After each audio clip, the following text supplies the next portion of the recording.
Bienvenue dans Résonance, le podcast de Croix-Rouge Compétences, Centre-Val-de-Loire.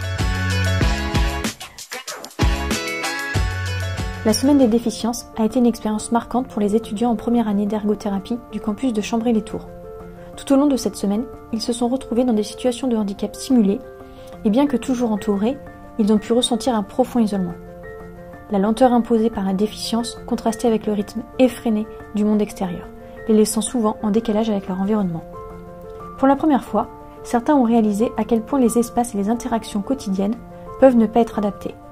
Cette expérience les a confrontés à des difficultés inattendues et les a poussés à réfléchir sur le besoin d'inclusion et sur leur rôle futur en tant que professionnels de la santé. Quel type de déficience ont-ils simulé ? Comment ont-ils ressenti cette expérience au quotidien ? Quelles ont été leurs plus grandes difficultés ? Dorian, Beverly, Rose et Charlotte, ainsi que leur formatrice Sandrine, ont accepté de nous répondre et de partager leurs ressentis. Donc bonjour à tous, nous accueillons des étudiants ergothérapeutes. Est-ce que vous pouvez vous présenter et nous dire en quoi consistait cette semaine de la déficience ? Bonjour, donc je suis Dorian Michel, première année d'ergothérapie. Et la semaine de la déficience, c'était une semaine où on a pu expérimenter les déficiences que peuvent avoir des personnes handicapées, en situation de handicap, pardon. Et voilà. Donc moi, c'est Beverly Leparc. La semaine des déficiences, en soi, c'était principalement où ils pourraient expérimenter le quotidien d'une personne avec une déficience. Et en même temps, en fait, ça va pouvoir nous permettre de pouvoir adapter notre future pratique ergo en même temps. Rose Grimaud, la semaine des déficiences a pu nous permettre de visualiser un petit peu les enjeux du handicap à l'aide d'équipements. C'était pas forcément complètement réaliste, mais ça nous a aidés pour le futur. Bonjour, Charlotte Chapin. Oui, effectivement, première année d'ergo également. La semaine des déficiences, effectivement, nous a permis de nous mettre dans la peau d'une personne en situation de handicap, mais pas que, puisqu'on a pu aussi être aidant dans certains moments. Et ça, c'était une partie assez importante aussi de notre rôle, puisqu'on était là en équipe, puisqu'on est 32 dans la classe, et donc on a dû construire des binômes, des trinômes, suivant les déficiences que l'on avait en fait dans la semaine. D'accord, merci. Quel type de handicap avez-vous simulé, donc chacun, et comment vous avez ressenti cette expérience au quotidien, parce que je crois que vous l'avez expérimenté pendant une semaine. Alors, du coup, moi j'étais en déficience visuelle, j'étais aveugle. C'était très contraignant, j'ai trouvé, parce qu'en fait, il y avait beaucoup de moments où c'était très difficile d'être seul. En fait, je pouvais pas être seul, j'étais toujours avec quelqu'un. J'étais toujours, soit derrière quelqu'un qui était en fauteuil, qui me guidait et qui me faisait le passage aussi, ça me permettait de pouvoir me déplacer et tout ça. Soit quelqu'un qui me tenait le bras, mais ça, j'aimais moins, parce qu'en fait, des fois, il faisait pas très attention, je pouvais me prendre des murs, des personnes et tout. Je sais que j'avais une canne, mais je n'osais pas l'utiliser. On m'avait prévenu qu'il fallait éviter fallait faire très attention de toujours être avec quelqu'un à l'extérieur. Du coup, je suis resté avec quelqu'un tout le temps. Moi. J'ai pris beaucoup de précautions. Et voilà, je trouvais que c'était vraiment très restrictif de ne pas voir. La vue, vraiment, je me suis rendu compte de toute l'importance que ça avait à ce moment-là. Donc moi, j'ai eu le même handicap la même déficience que Dorian. Donc du coup, c'était la cécité. Je l'ai vécu comment ? Ça a été un peu compliqué parce que c'est vrai qu'au début, en fait, j'étais contente parce que je me suis dit c'est une déficience qui impacte vraiment mon quotidien et qui va vraiment me changer ma perception des déficiences. Et en fait, oui, ça change beaucoup trop mon quotidien, ce qui est vraiment très stressant parce que c'est vrai que je me suis rendu compte que ma vue, c'était tout en fait pour moi. J'avais du mal à me concentrer. C'était en cours, j'avais du mal vraiment... du coup, visualiser, on visualise plus rien. Et c'est compliqué. Après, pareil, pour les sorties, je suis pas sortie seule. C'était trop angoissant parce que, en fait, on est en surstimulation auditive, en fait, ce qui est autour, même l'odorat, en fait. C'est assez extraordinaire, on va dire. Après, j'étais du coup souvent accompagnée. Et c'est vrai qu'on est tout le temps avec des gens, mais on se sent vraiment tout le temps seul. On a besoin des autres, mais on sait pas, en fait, qui est autour de nous parce que les gens ne pensent pas, en fait, à se présenter. On arrive, on nous touche. Bah oui, mais tu es qui ? Donc voilà. Après, sinon, c'était intéressant, mais ça reste quand même une expérience riche, mais frustrante, pour la cécité en tout cas. Ma déficience, c'était l'hémiplégie droite, étant droitière. J'ai pas eu de difficultés comme avec la cécité au niveau sécurité, toute seule dehors ou toute seule à l'intérieur ou en groupe, parce que bon, j'étais capable de voir ce qui se passait autour de moi. Par contre, j'ai vu des difficultés dans la posture debout, par exemple, avec une seule main, en plus la main gauche. Au final, on utilise beaucoup sa bouche et c'est pas très hygiénique. Pour moi, alors j'avais la perte de la parole. Je pouvais entendre, donc j'étais pas sourde. C'est vraiment une déficience verbale. Du coup, ça a été... Mais c'était un challenge que je m'étais préparée et qu'en fait, c'était peut-être la déficience que j'avais espéré avoir. Pour 2 raisons. Parce que je suis quelqu'un de assez verbal et qui parle facilement. Et donc, je voulais en fait justement essayer de voir ce que ça pouvait donner sans. Et deuxième chose, depuis maintenant bientôt 1 an, je suis des cours de LSF, donc langue des signes française. Et je m'étais dit, ça sera peut-être l'occasion de voir comment vit mon prof, comment vivent les personnes que je côtoie dans la LSF.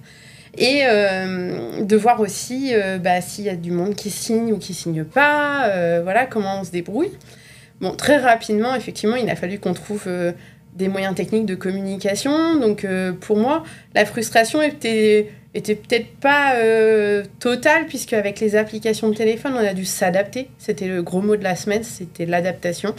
Et donc, avec les applications de téléphone, on a pu rapidement avoir, en fait, on était plusieurs à avoir cette déficience-là, et donc pouvoir communiquer avec notre entourage via une application de téléphone qui permet de parler en tapant. Par contre, effectivement, je me suis aperçue que la LSF, personne, malheureusement, ne savait signer quasiment autour de moi, à part les gens qui étaient déjà LSF que je connaissais, qui faisaient de la LSF. Et puis, par contre, ce qui a été très, très intéressant, c'est qu'on a développé entre sourds et muets, et entre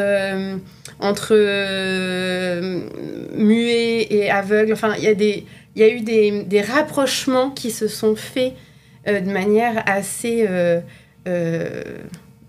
instinctive, j'ai envie de dire. Et entre un muet et un sourd, par exemple, on arrivait 10 fois plus à se comprendre qu'avec une personne normale, parce que du coup, on se mettait beaucoup plus...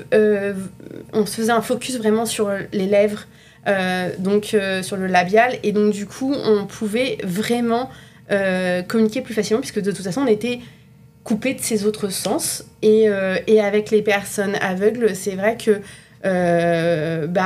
vu qu'elle pouvait pas voir, que moi je pouvais pas parler, on s'était dit cette semaine-là je toussais beaucoup, donc j'approchais, je toussais, elle savait que c'était moi, on a dû s'adapter et vraiment trouver des moyens de communication autres finalement que les classiques. D'accord, merci pour vos réponses riches. Alors vous en avez un petit peu parlé. Est-ce que vous avez eu des difficultés majeures quand vous avez simulé ces handicaps-là ? Tout ce qui est autonomie, pouvoir du coup faire des choses tout seul. Je sais que j'ai vraiment une sensation de grosse perte d'autonomie. Alors je pense que ça se compense beaucoup si on est aveugle, parce qu'en fait on finit par réapprendre des méthodes pour pouvoir soi-même du coup se déplacer seul, faire sa vie seul. Mais c'est vrai que la première semaine, elle est dure, elle est très liée aux autres, et voilà. Et je voulais revenir sur le fait que je suis d'accord avec Beverly, sur le fait qu'en cours, suivre les cours en étant aveugle, même si on a l'impression de presque que écouter, pas trop regarder forcément les diapos, les choses comme ça, le fait de ne pas voir, ça fait qu'on s'endort vite, de manquer de stimulation, c'est assez bizarre. Et en fait, moi je sais que je me suis beaucoup endormi en cours pendant cette semaine, parce que en fait on voit rien, il n'y a rien, et je tombais quoi. Non, je rejoins encore Dorian sur les cours, la fatigue, parce que mine de rien, en fait, je pensais pas que je serais autant fatiguée au niveau visuel. Parce que j'utilise pas mes yeux, mais vu qu'on a un casque, on a quand même la possibilité d'avoir les yeux ouverts, et on cherche en fait instinctivement des points, si on peut voir un peu de lumière, si on peut apercevoir, donc grosse fatigue visuelle. Et si on ferme les yeux, on s'endort. Je me suis endormie plusieurs fois aussi en cours, c'était pas facile.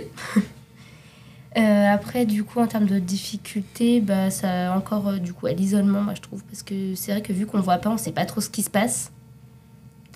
On ne sait pas si on nous parle, finalement, parce qu'en fait, il faudrait qu'on dise notre prénom. Pour, tiens, Beverly, je te parle là, maintenant, tout de suite, c'est à toi que je parle, c'est pas quelqu'un d'autre. On a du mal aussi à intervenir dans les discussions, ou pareil, si les gens sont...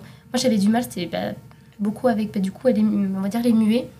Parce que du coup, c'est vrai que je les vois pas. Donc, même s'ils me font des signes et tout, Charlotte, elle a trouvé le moyen de se racler la gorge quand elle arrive vers moi, donc ça, j'ai reconnu. Les déplacements, les déplacements dans la foule. Parce que du coup, moi, contrairement à Dorian, j'ai utilisé beaucoup ma canne. On tape dans tout le monde. On fait pas forcément attention à nous. Du coup, on va passer par-dessus la canne, on va nous décaler ou nous dire de faire attention ou de nous pousser. Mais on sait pas ce qui se passe autour. La sursimulation, encore en cours, du coup, où le moindre bruit, en fait, moi, ça m'interpellait. Il fallait que je me retourne pour essayer de voir, mais je vois pas. Les ordinateurs, on entend beaucoup les claviers. Et finalement, ça prend le dessus sur, je pense, sur la parole du prof. Mais par contre, moi, perso, j'ai bien vécu le cours d'anat. Au début, je me suis dit, ça va être catastrophique, je vais pas voir les schémas. Mais le prof a pris, en fait, le temps de venir vers nous et nous montrer directement, en fait, déjà, il arrive, je vais te prendre le bras, je vais te montrer tel endroit, c'est là, ça va jusqu'ici, au niveau du muscle. Et ça, j'ai trouvé ça génial parce que pour une fois, en fait, on était intégrés, en fait, dans la classe. Moi, au niveau des cours, ça s'est plutôt bien passé. Il a fallu que j'écrive... la prise de notes était forcément plus lente et moins précise avec la main gauche. Mais j'ai pas ressenti de difficultés particulières au niveau scolaire. Pour toutes les activités que j'ai fait à la maison, chez moi, avec mon équipement, là, j'ai senti les difficultés dans la vaisselle, par exemple. Passer un coup de fil. Quand on n'a pas de haut-parleur, par exemple, il faut prendre le kit main libre. Le maquillage, très rapide, l'acte, mais au final, la posture, se pencher sur une hanche, sur l'évier, c'est pas forcément très stable, ça peut être dangereux. Le résultat, c'est que je fais tout assise, plier le linge assise, la vaisselle avec un tabouret, des idées telles les scratchs, les crochets, toutes ces petites choses-là qui peuvent aider au quotidien pour avoir accès plus facilement, parce que sinon, on utilise beaucoup la bouche. Et pour l'habillage aussi, c'est pas forcément le plus simple. On a très très chaud, et après manger, l'appui de l'attelle avec le bras sur l'estomac peut donner chaud et quelques nausées, particulièrement quand on était dans le bus pour aller justement faire nos missions en ville. Alors, à mon tour, donc moi, effectivement, j'avais pas de problème.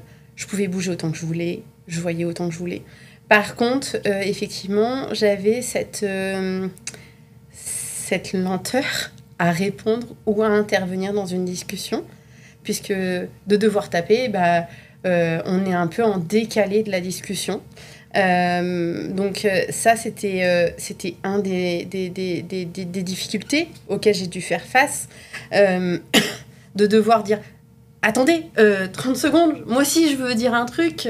On lève la main, les gens attendent, ensuite il suffit qu'il y ait trop de bruit autour, il faut coller le téléphone à l'oreille de la personne. Voilà, enfin, il y a toute une lenteur dans l'échange.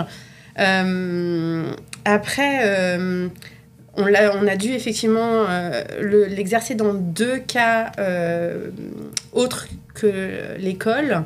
Donc c'était à domicile et en ville. On a dû prendre le bus tous ensemble, par groupe, et aller en ville. Donc pour la maison, pour moi, j'ai une petite fille de 3 ans. Donc quand je suis arrivée à la maison et je lui ai dit, j'ai fait style que je parlais pas. Au début, elle comprenait pas du tout. Et puis, j'ai décidé de prendre quand même la parole légèrement pour lui expliquer. Et en fait, j'avais mis un petit badge, je ne parle pas. Elle m'a dit, mais maman, moi aussi, je veux une carte pour jouer à ton jeu, en fait. Et elle voulait, elle aussi, un badge. Alors moi, j'ai la chance, entre guillemets, qu'avec ma fille, on a eu des troubles du langage aussi. Donc, on avait dû apprendre à signer. Donc, on a pu jouer, entre guillemets, un petit peu toutes les deux. Et donc, du coup, essayer d'échanger un peu en signes à la maison. Mais c'est vrai que c'était pas simple parce qu'effectivement, j'imagine une personne qui perd la voit du jour au lendemain, comme ça, qui rentre à la maison et son entourage est pas prêt, formé, entre guillemets, n'a pas les compétences pour échanger avec elle. Tout est ralenti, tout est long, tout est... voilà. C'est difficile. En plus, il suffit qu'on ait besoin d'expliquer quelque chose d'un peu plus complexe. On tape, on veut taper un peu en raccourci. Et ben en fait, la moitié des infos sont manquantes. Donc en fait, la personne croit comprendre quelque chose alors que vous essayez de dire quelque chose, donc vous recommencez. Enfin voilà, donc il y a une difficulté quand même dans l'échange. Et en ville, moi ça a été une bonne expérience dans le sens où même si les gens sont pas formés à l'SF, même si voilà, les gens ont joué le jeu, on a dû aller à un musée, on a dû aller à une librairie, des choses comme ça. En fait, je me suis dit, allez, on y est, on va le faire, puisque c'est des endroits où il fallait qu'on demande des choses, et que dans l'équipe, j'étais donc la muette, autant que ça soit moi qui le fasse. Et du coup, c'était un bon exercice, parce qu'en fait, je me suis rendu compte que les gens, malgré tout, ils essayaient de rentrer dans en plus, contrairement à d'autres déficiences, ma déficience, on pouvait croire qu'elle était réelle. Parce que autant Dorian et Beverly, leur déficience, c'était un gros masque de ski noir. Donc on pouvait voir que c'était pas des vrais aveugles. Autant moi, qui en plus signe, donc du coup, je m'étais mis dans le rôle, j'essayais des fois de signer aux gens, et vraiment de leur faire croire que voilà, j'étais muette, et que j'avais le badge « Je ne parle pas », avec la Croix-Rouge en plus, donc clairement, ça pouvait te faire très réel. Les gens, en fait, essayaient même pas de me dire vous pouvez parler. Enfin, voilà, il n'y avait pas d'essayer de contourner ma déficience, en fait. Et donc, du coup, ça a été une bonne expérience et j'ai trouvé finalement que même si les lieux n'étaient pas forcément toujours adaptés, même si les gens n'avaient pas forcément toujours la connaissance de la LSF ou d'autres moyens, on y arrivait quand même. Voilà. D'accord, merci. C'est toujours très complet vos réponses.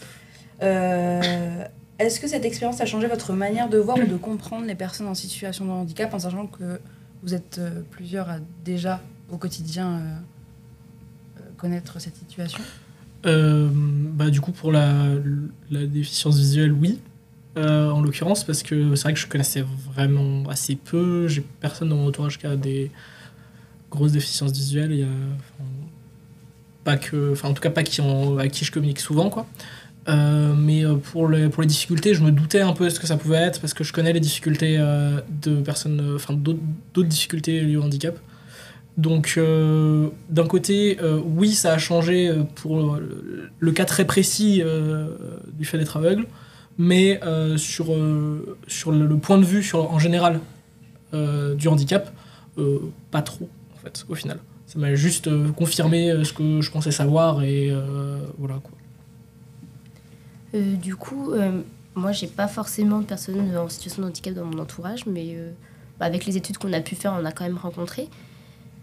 Ça a quand même changé un petit peu, je pense, pas ma perception des déficiences et tout, mais plutôt sur notre société qu'on pensait un petit peu quand même, on pense faire des efforts, et en fait, pas tant que ça, c'est pas si adapté que ça, et en fait, la personne doit s'adapter encore plus que ce que j'imaginais, en fait. Par exemple, j'avais quel exemple tout à l'heure ? C'était rien que pour... J'ai un petit blanc, désolée. Ça va être, par exemple, tout ce qui va être déplacement, ça paraît normal de marcher, mais en ayant la cécité, je trouvais les déplacements très longs, et je trouvais que le monde autour de moi allait beaucoup trop vite avant que j'ai le temps d'avoir les informations.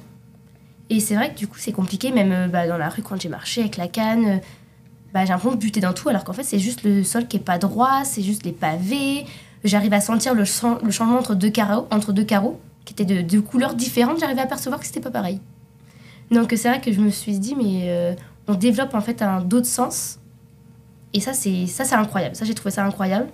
Mais c'est vrai que en fait, le monde qui nous entoure... il n'est pas vraiment adapté en fait au handicap, aux déficiences et tout, et c'est quand même dommage parce que on doit s'adapter encore plus, voilà. Il se trouve que je connais quelqu'un qui souffre d'hémiplégie, la mère de mon conjoint, Donc je connaissais déjà cette déficience. J'avais pas conscience de toutes les difficultés que cela pouvait apporter. Mais j'ai pu remarquer que chaque action prenait beaucoup plus de temps parce qu'il y a la préparation, faire l'action, re-ranger par exemple si on prend un tabouret, enfin tout ce dont on a besoin. Après, pour ce qui est de ma perception des autres vis-à-vis de ma déficience, on aurait dit que je m'étais blessée, tout simplement. J'avais un tripode, une attelle de la jambe et une attelle de l'épaule. Je m'en servais pas, j'ai vraiment joué le jeu, donc peut-être qu'on s'est dit que c'était réel. Mais tout le monde a été très très gentil, les gens me laissaient passer dans l'escalier, parce que j'ai voulu vraiment faire au dur, je voulais pas prendre l'ascenseur à chaque fois. Donc tout le monde me laissait passer, pareil dans les couloirs. J'ai eu aucune remarque. Tout le monde a été au contraire très aidant, inconnu comme connu. Pour moi, la perception des personnes en situation de handicap ou en tout cas avec des déficiences, j'en avais certaines connaissances. Après, c'est vrai que moi, j'ai toujours milité. Je suis architecte de métier en reconversion pour devenir ergothérapeute. Et donc, dans mon premier métier, c'est déjà une bataille quotidienne de faire en sorte que les bâtiments soient adaptés aux personnes avec des déficiences, qu'elles soient n'importe lesquelles, visuelles, auditives, physiques, mentales. J'ai travaillé dans différentes structures. Et en fait, déjà dans ce métier d'architecte, c'était déjà des fois, ma perception était déjà différente de celle des autres. Et c'était souvent justement ce rapport que j'avais qui devenait difficile à vivre parce que justement, moi, j'avais envie de cette insertion et de cette adaptabilité en fait des lieux pour toute personne. Et souvent, on me disait, mais Charlotte... c'est pas nécessaire, c'est pas grave, c'est pas obligatoire. Ou... Voilà, parce qu'effectivement, il y a des réformes, il y a des choses qui sont obligatoires, d'autres qui ne le sont pas. Et on a tendance à, effectivement, pour certaines personnes de la profession, de se limiter au obligatoire et de ne pas aller plus loin.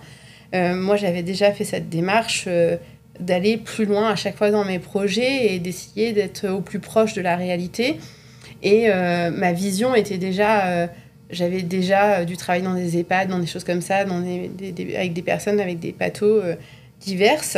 Mais malgré tout, ça a renforcé, par contre, ma vision dans le sens où j'ai pu voir, puisque moi, je pouvais voir ce que les autres de la classe pouvaient vivre au quotidien et au plus proche de moi, en fait. Parce qu'effectivement, j'en avais rencontré dans mon métier, j'en avais certains dans mon entourage, mais...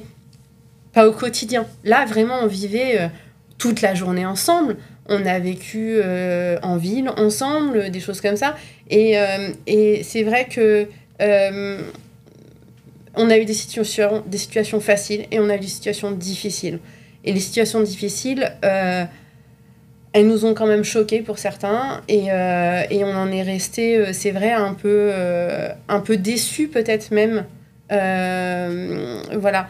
Donc c'est vrai qu'on a eu cette double face, en fait, cette double perception où ça a conforté notre envie, je pense, du métier qu'on voulait faire pour aider ces personnes en situation de handicap ou avec des déficiences, mais aussi de voir des moments peut-être un peu plus choquants et un peu plus réconfortants, en tout cas, par rapport à certaines situations en extérieur ou interne à l'IFE. Vous pouvez développer ça, le côté choquant ? Alors, oui. Alors, au sein de... Tu veux en parler, Beverly, peut-être ? Oui, si c'est possible. Parce que du coup, ça serait Beverly qui l'a vécu. Donc, je pense que ça serait plus adapté. Allez-y, oui. Oui, donc, on va dire, oui. Au sein de l'établissement, on a eu plusieurs... surtout en tant que personne avec cécité. Une d'entre nous, qui n'est pas là aujourd'hui, elle a eu le droit à un croche-patte juste pour rigoler. Parce que c'est marrant de voir quelqu'un qui fait semblant, du coup. Voilà. Ou par exemple, des bousculades. Beaucoup, en fait, on nous pousse parce que en fait, c'est faux. Donc, on est dans leur passage et on les perturbe dans leur quotidien. Après, c'était aussi à l'extérieur. Nous, on a eu un souci à l'extérieur, en ville. avec du coup un petit commerçant qui a trouvé ça marrant de nous insulter de bande d'emplâtrés.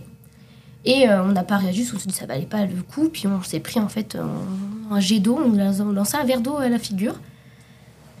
Donc voilà, donc c'était un petit peu ça sur le coup, on s'est dit en fait au moment on n'a pas trop compris, on s'est dit est-ce que c'est parce qu'on n'a pas répondu et tout.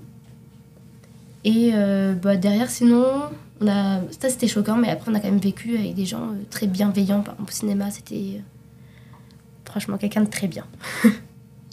Moi je sais que du coup je vis au quotidien avec quelqu'un qui est en fauteuil roulant. Et les agressions comme ça, elles existent effectivement parce on fait semblant, mais elles existent aussi en vrai sans qu'on sache que les gens font semblant, quoi. Je sais que des agressions physiques, verbales, et ça existe simplement tourné de par le fait que la personne est en situation de handicap. Et c'est genre tourné vers ça, quoi. Je sais que du coup ça m'est arrivé plusieurs fois agression verbale et une fois... Non, même plusieurs fois en fait aussi, agression physique, les personnes poussent, les personnes violemment, des choses comme ça. Donc oui, ça existe parce que là on l'a beaucoup vu parce qu'on savait que c'était des fausses déficiences, mais ça existe au quotidien et c'est pas juste parce que pour faire semblant, quoi. Et c'est vrai qu'on a trouvé ça décevant, en tout cas, au sein de l'IFE, de vivre ces situations-là.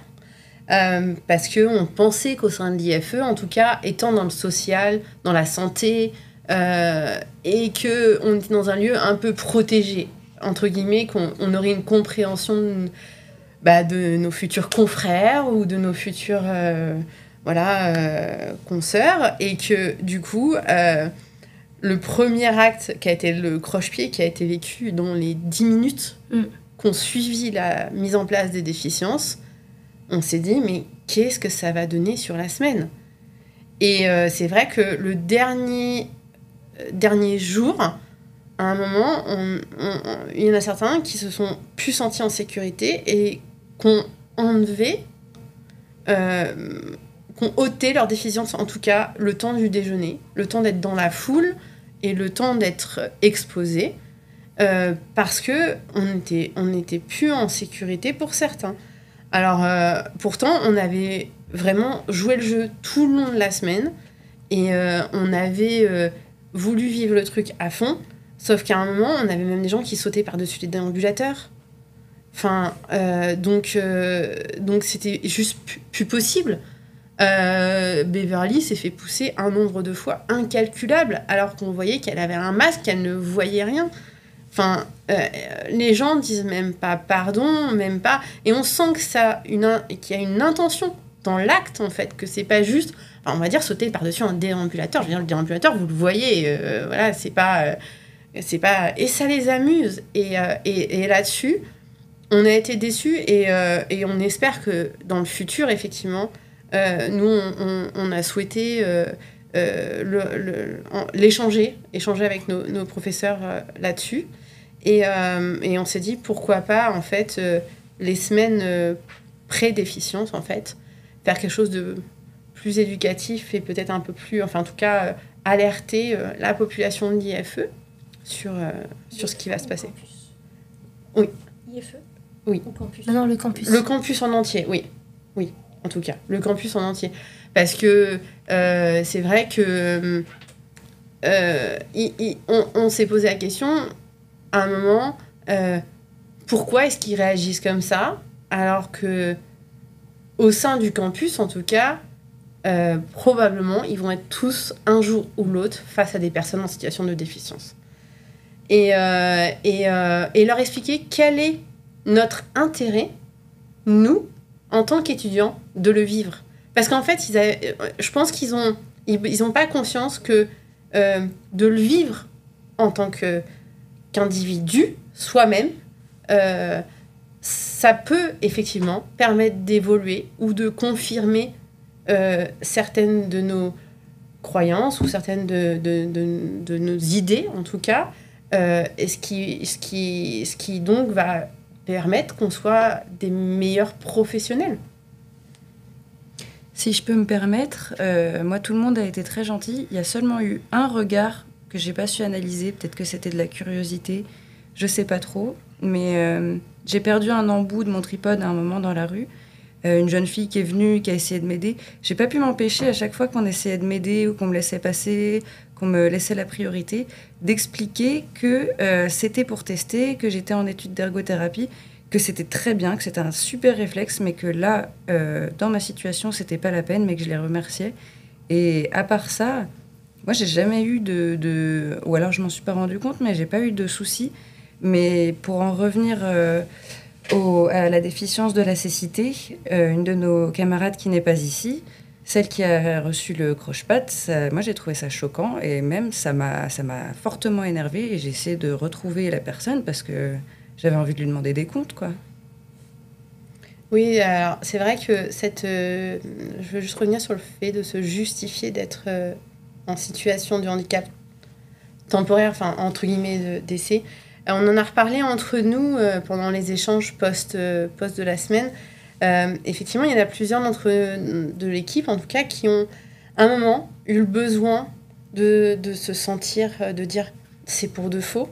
Entre autres, un de nos collègues qui avait l'obésité et qui ne se sentait pas, par exemple, de manger devant tout le monde parce qu'il avait des regards sur lui et tout ça. Et plusieurs fois, il s'est senti le besoin de dire... parce qu'effectivement, les regards étaient peut-être un peu lourds. On n'a pas parlé de ces regards qu'on vit dans le quotidien, dans la rue, dans le bus, parce qu'on a dû prendre le bus. Et effectivement, y avait des fois ces regards qui pouvaient être un peu questionnants. Et après, on en a reparlé. Effectivement, est-ce que les gens se posent des questions, mais est-ce que c'est mal interprété ? Enfin, en fait, est-ce qu'on se renvoie pas à nous-mêmes ? Enfin, en fait, il y a tout un débat qui pourrait être ouvert là-dessus. Et c'est vrai que, voilà, du coup, c'est aussi peut-être ça, c'est peut-être notre regard qu'on changera par contre. Pas forcément ce qu'on avait comme idée, mais peut-être notre regard sera différent dans le futur aussi. Il y avait Dorian. Par rapport à ce qu'on parlait de notre collègue qui avait l'obésité comme handicap, en fait, il s'est senti obligé aussi un peu parce qu'il a eu plusieurs fois des remarques, que ce soit au sein du campus ou à l'extérieur, de personnes qui faisaient des remarques sur le fait qu'il était gros, qu'il fallait pas qu'il mange, il fallait faire attention. Et ça, il a eu plusieurs fois des remarques et donc en fait, ça, je pense, ça a alimenté peut-être ce truc-là de se dire ah oui, peut-être qu'il faut que je prévienne les gens parce que j'ai pas envie d'avoir des remarques. C'est normal, on n'a pas forcément envie que quelqu'un se moque de nous. Voilà. Donc, je pense que c'est peut-être aussi, ça a participé au fait qu'il ait tant envie de préciser ça, quoi. Pour en revenir à la vision des déficiences, bon, je change un tout petit peu de sujet, mais ce sera court. Mon conjoint, il est épileptique et j'ai remarqué que dans le travail, au début, c'était assez stigmatisé. Au final, il ne comprenait pas et il se faisait souvent rejeter à cause de ça. Et maintenant, c'est beaucoup plus accepté. Dans la rue, quand il fait une crise, les gens appellent les pompiers, ils restent avec lui. J'ai trouvé qu'il y avait une réelle évolution au niveau neurologique et sur ce qu'on peut imaginer d'une crise d'épilepsie. Alors, nous, en vrai, tout ce qui va être regard persistant et tout, bon, je ne les ai pas vus. Mais on a eu quelques petites questions. Après, moi, j'étais plus mal à l'aise, en fait. C'était pour les personnes, en fait, qui étaient réellement en situation de handicap. Je me suis dit, mais en fait, comment ils vont le percevoir ? Parce que, vu que ça fait faux, je me suis dit... j'ai pas envie qu'ils se disent, ils se moquent de nous. Nous, on le vit au quotidien. Eux, ça les amuse. C'est un jeu. Donc, c'est vrai que moi, j'étais plus gênée par rapport à ça. Peut-être que je me suis mis à leur place en me disant, moi, j'aimerais pas qu'en fait, que ce que je vis au quotidien soit un jeu pour quelqu'un. Mais je pense que nous, en termes de, du coup, d'ergothérapie, là, c'était pas pour se moquer, c'était vraiment pour découvrir, pour apprendre ce que c'était. Donc après, j'ai réussi à relativiser, mais c'est vrai que sur le moment, je me suis dit, c'est vrai que ça fait jeu, on se moque, et peut-être que c'est pour ça aussi qu'on avait beaucoup de regards persistants ou de questionnements, du coup, parce que c'est vrai que c'est pas... Voir quelqu'un avec un masque de ski noir en pleine rue et une canne, c'est vrai que ça pose question, quoi. D'accord, merci, c'était très enrichissant. On va finir par une dernière question. Qu'est-ce que vous retenez du coup de cette semaine ? Vous en avez déjà un petit peu parlé, mais brièvement, qu'est-ce que vous retenez de cette expérience-là ? Que le passage du fait de voir à la cécité, c'est dur. Il faut faire attention autour de soi, être très en conscience externe, si je peux dire, très concentré sur l'extérieur quand on quand on se déplace dans la rue, et voilà, parce qu'il y a des personnes qui peuvent moins l'être, et du coup, c'est plus à nous de faire attention. Et que voilà, c'est pas simple d'être dépendant. Enfin, là, moi, j'étais dépendant pendant. Enfin, j'ai été dépendant un peu par choix, et c'est pas simple, et donc ça donne pas envie de. Enfin, ça donne envie de pouvoir être indépendant et de faire des choses pour l'être, quoi. Du coup, j'en ai retenu où on est dans un état d'hypervigilance tout le temps. Et en même temps, en fait, je me dis, heureusement que je l'ai vécu, parce que ça va me permettre de changer ma vision sur les personnes avec des déficiences, et qu'en fait, c'est pas à eux de s'adapter, c'est aussi à nous, c'est à l'environnement de s'adapter. Forcément, il y a une adaptation de leur part, mais c'est vraiment à tout le monde de s'adapter à chacun. C'est hyper important pour qu'on puisse vraiment bien vivre ensemble, parce que c'est vrai que ça a été dur, vraiment dur, et je souhaite beaucoup de courage à ceux qui le vivent tous les jours au quotidien, parce que c'est vraiment, en fait, moi j'ai trouvé ça, c'est vraiment un combat, en fait. J'ai pas vécu longtemps, mais tout était difficile. Vraiment, même du coup, sur le côté indépendance, en fait, je peux rien faire toute seule. Sortir toute seule, c'est anxiogène. J'ai réussi à choisir mes vêtements, mais c'est parce que je connais bien ma garde-robe. Donc j'ai reconnu les tissus, mais c'est énergivore, ça prend du temps, et franchement, c'était quand même une bonne expérience. C'est enrichissant. J'ai trouvé que c'était une toute autre organisation, mais j'étais ravie de pouvoir avoir cette expérience. D'ailleurs, j'en remercie nos formateurs et puis notre formation de pouvoir nous permettre de visualiser ça de façon beaucoup plus simple et plus réaliste, même si ça ne l'est pas complètement.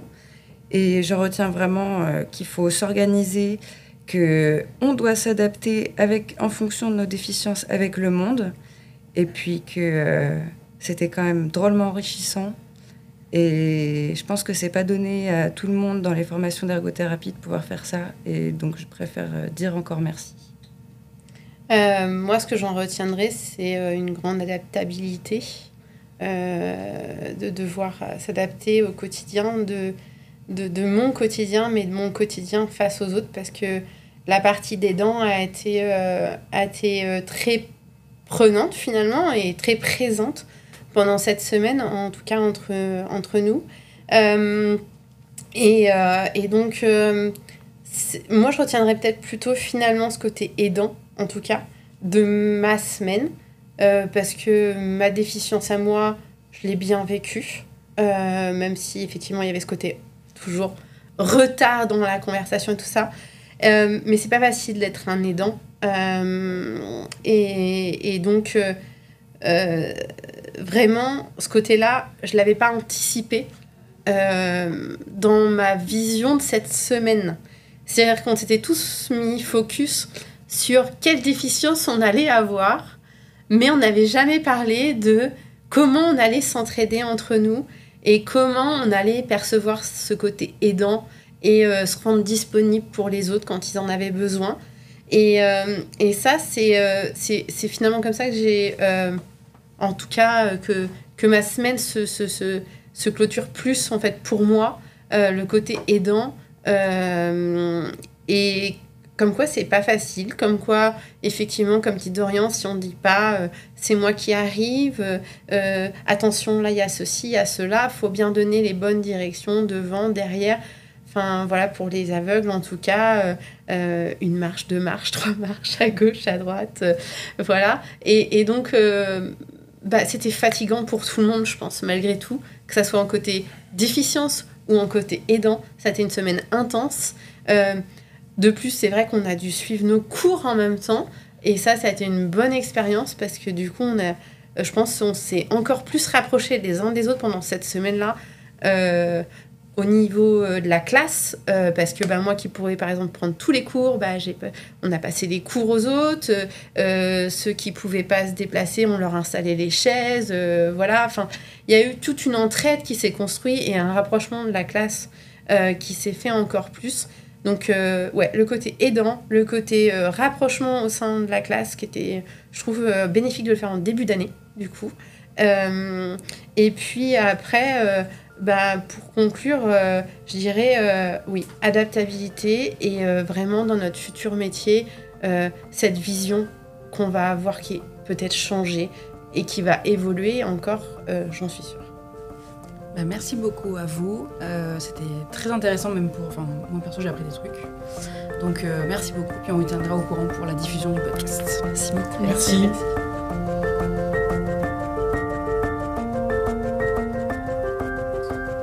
Alors, je suis Sandrine Clémenceau, je suis ergothérapeute et je suis coordonnatrice des étudiants ergothérapeutes de première année à l'Institut de formation de Chambray. Et la semaine des déficiences, c'est une semaine qui existe depuis longtemps à l'Institut de formation en ergothérapie. Et c'est vraiment une semaine où les étudiants se voient attribuer une déficience qu'ils doivent conserver toute la semaine. Et avec cette déficience, ils doivent expérimenter. C'est vraiment une semaine d'expérience. Expérimenter l'impact de cette déficience au sein de l'intérieur de l'Institut, pendant les cours, pendant les repas à l'Institut, à la cafétéria, leurs repas à l'ESAT. Mais ils vont aussi expérimenter à l'extérieur de l'Institut. Ils ont une demi-journée où ils vont en centre-ville de Tours. Ils ont des missions à réaliser et ils vont effectivement aller expérimenter et voir comment l'environnement aussi agit sur leurs occupations. C'est vraiment ça aussi qui nous intéresse. Et puis, ils ont aussi une matinée, la possibilité d'expérimenter au sein de leur domicile.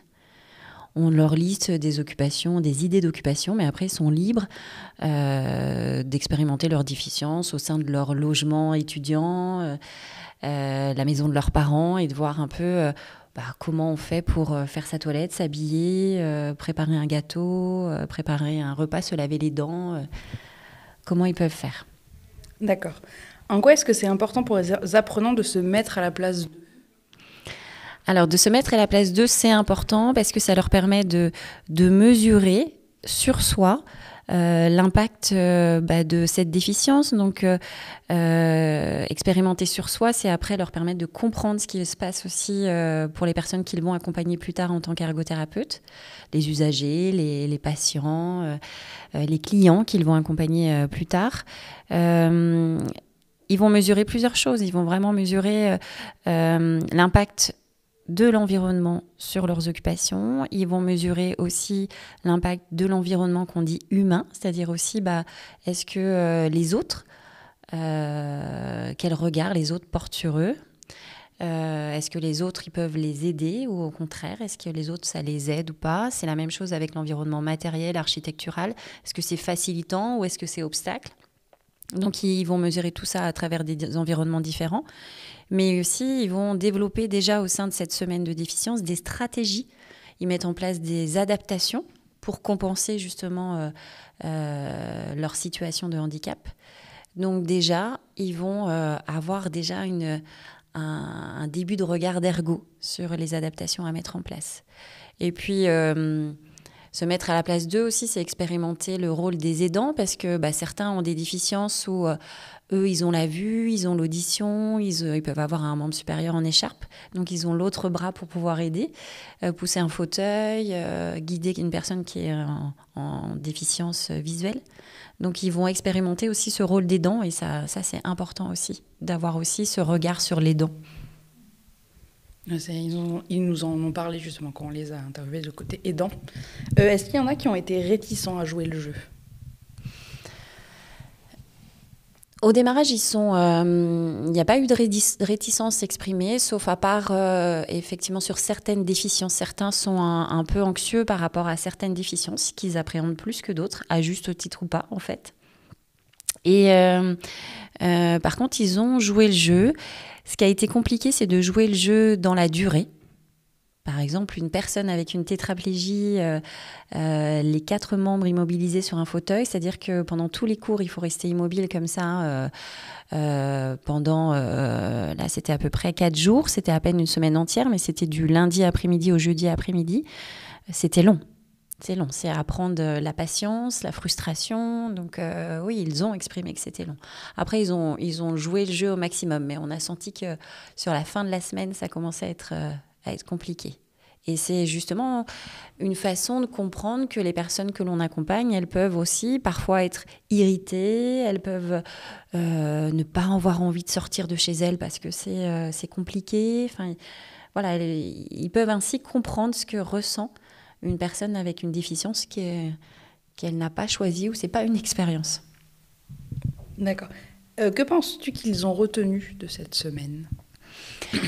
Les apprentissages pédagogiques, là, à la fin de la semaine, ils sont vraiment très, très riches. On fait un débrief qui dure 2 heures et en fait, je crois qu'on pourrait en parler pendant très longtemps. Eux-mêmes le disent. Je crois qu'on aurait pu y passer la journée.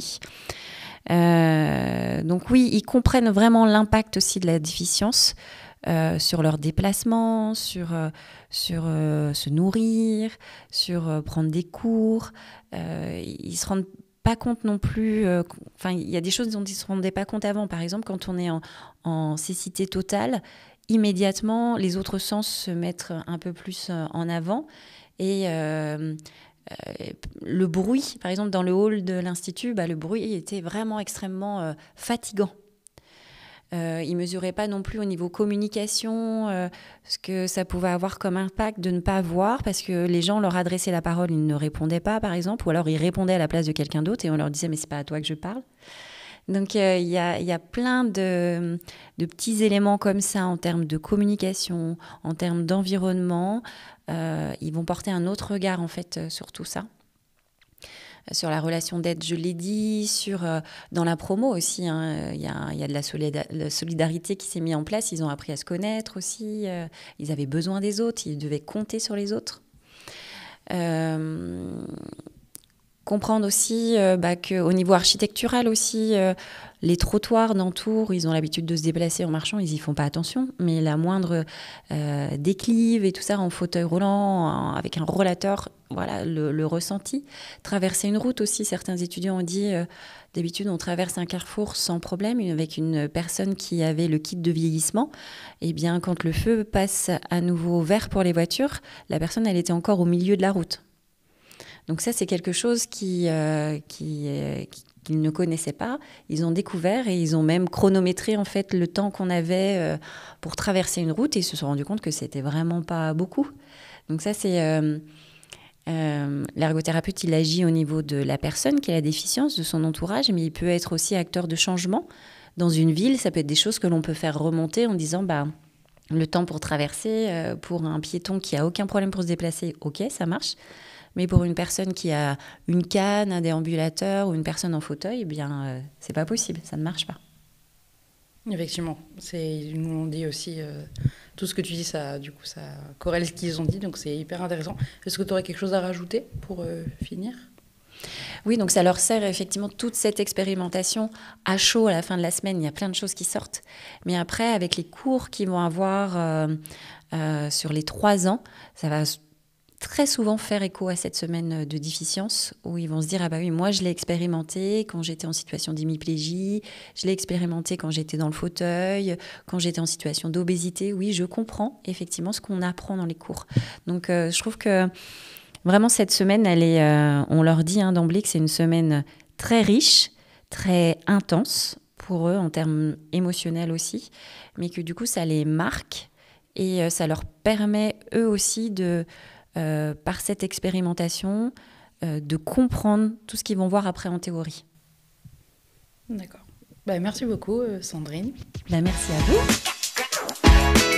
Merci à Dorian, Beverly, Rose, Charlotte et à leur formatrice Sandrine pour avoir partagé leurs ressentis avec nous. Nous espérons que leurs témoignages vous permettront de mieux comprendre les enjeux de l'inclusion et de cette semaine. À très bientôt pour un nouvel épisode. Un podcast réalisé par Candice Giffard et Mélanie Ronsin.